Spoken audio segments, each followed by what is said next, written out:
Lingamaneni Sanju's accident కేసుకు సంబంధించి పోలీసుల వైఖరి ఎందుకు ప్రశ్నలు వస్తున్నాయి? వీళ్ళ వైఖరి పైన ఓ యువతి ప్రాణాలు కోల్పోయిన కేసులో నిందితుడిని వెంటనే అరెస్టు చేయకపోవడం ఏంటి? కుటుంబ నేపథ్యం అనే వీళ్ళు పోలీసులంతా పరిగణలోకి తీసుకున్నారా? అసలు ఈ అంత అంశంలో ఏం జరుగుతుంది అనేది ఇప్పుడు చూద్దాం.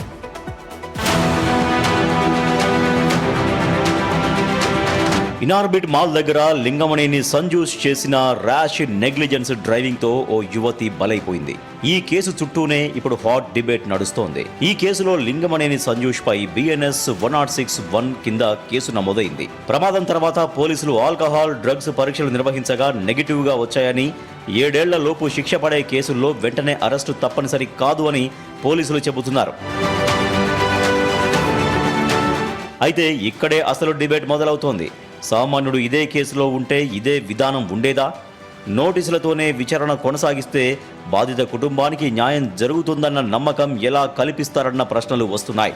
మరోవైపు రాజకీయ ఒత్తిళ్లు లేవని పోలీసులు చెబుతున్నారు. కానీ చాలా డౌట్లు అలాగే ఉన్నాయి.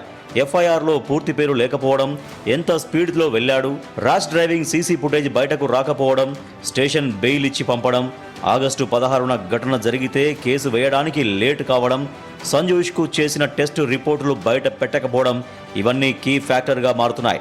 ఈ మొత్తం ఎపిసోడ్లో VIP అయినా కామన్ మ్యాన్ అయినా న్యాయ ప్రక్రియ ఒకేలా ఉండాల్సిందే కదా? ఇదే ఇప్పుడు అసలు ప్రశ్న.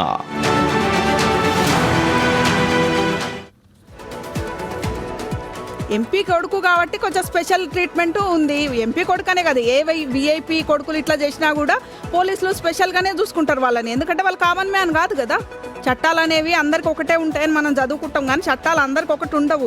ధనవంతులకు ఒక తీరుగా ఉంటాయి వ్యవహరిస్తే చట్టాలు, పేదవాళ్ళకు ఒక తీరుగా ఉంటాయి. న్యాయం అనేది కాంప్రమైజ్ అవుతుంటుంది.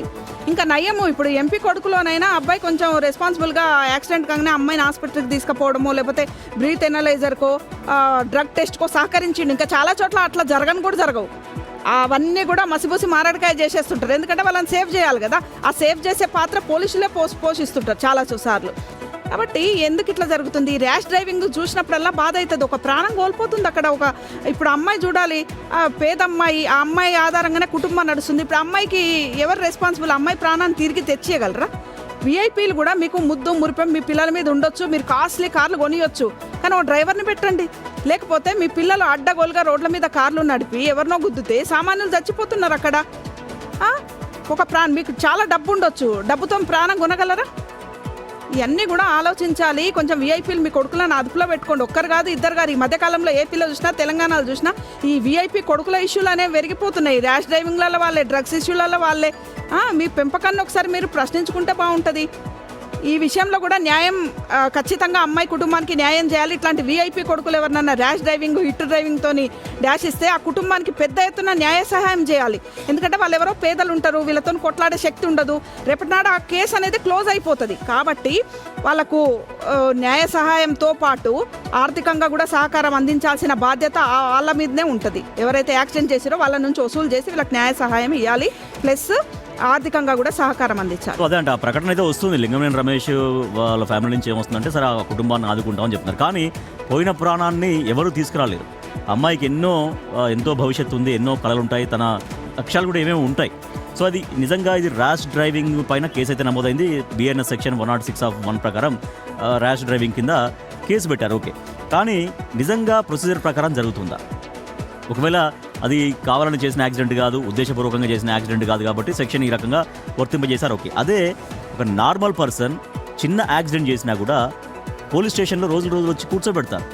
మరి ఇక్కడ నేను సహకరిస్తున్నాడు కాబట్టి ఇప్పుడు 7 ఏళ్ల కంటే కనిష్టమైన శిక్ష, అంటే ఇది మ్యాక్సిమం శిక్ష ఎంతంటే 5 సంవత్సరాలు.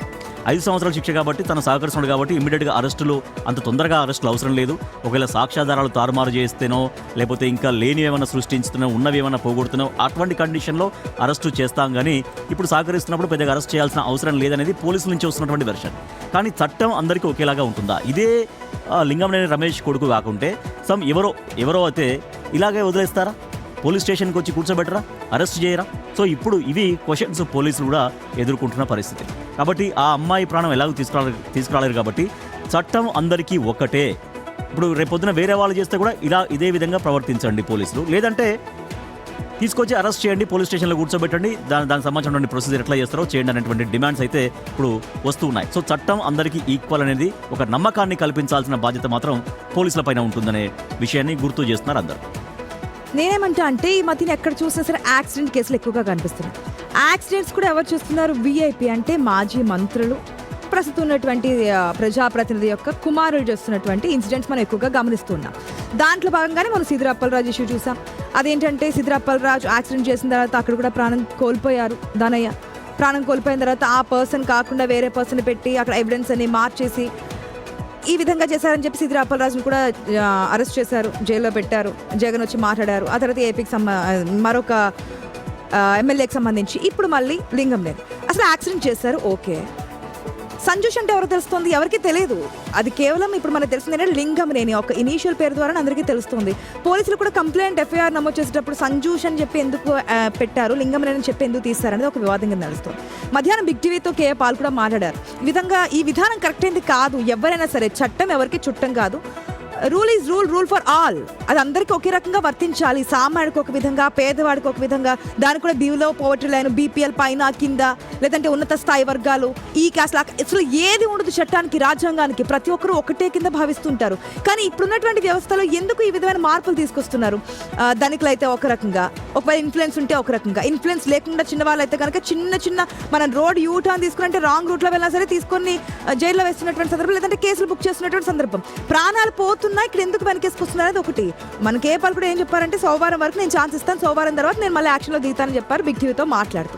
ఈ సెకండ్ పాయింట్ అయితే ఎందుకు ఈ విధంగా ఇప్పుడు సంజు ఏదైతే భారతి ఆమె 26 years ఎన్నో కళలతో ముందుకు వచ్చింది. ఆమె సంపాదించే దాంట్లో కేవలం హాఫ్ ఆఫ్ ద పార్ట్ అమ్మాయి యూజ్ చేసుకుని మిగతాది కూడా తన ఇంటికి పంపిస్తూ ఉంటుంది. ఈ స్టేట్ కూడా కాదు.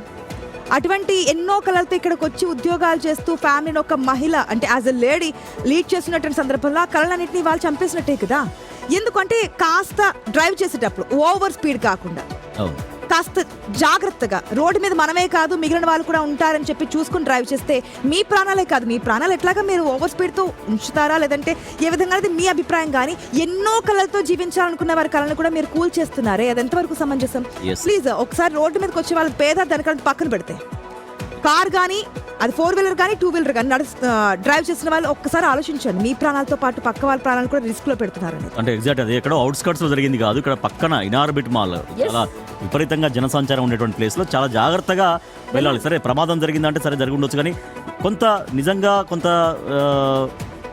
జాగ్రత్తగా నడుపుంటే కనుక ఈ ప్రమాదం జరిగి ఉండేది కాదు. సో ఇప్పుడు క్వశ్చన్ మనకు కనిపిస్తుంది, సంజూష్ యాక్సిడెంట్ కేసు డీలింగ్ సరిగ్గానే జరుగుతోందా? పోలీసులు సరిగ్గా చేస్తున్నారా? ఈ విమర్శలకు ఏం చెప్తారు? సంజూస్ యాక్సిడెంట్ కేసు డీల్ సరిగ్గానే జరుగుతుందా అన్నటువంటి క్వశ్చన్ మనకు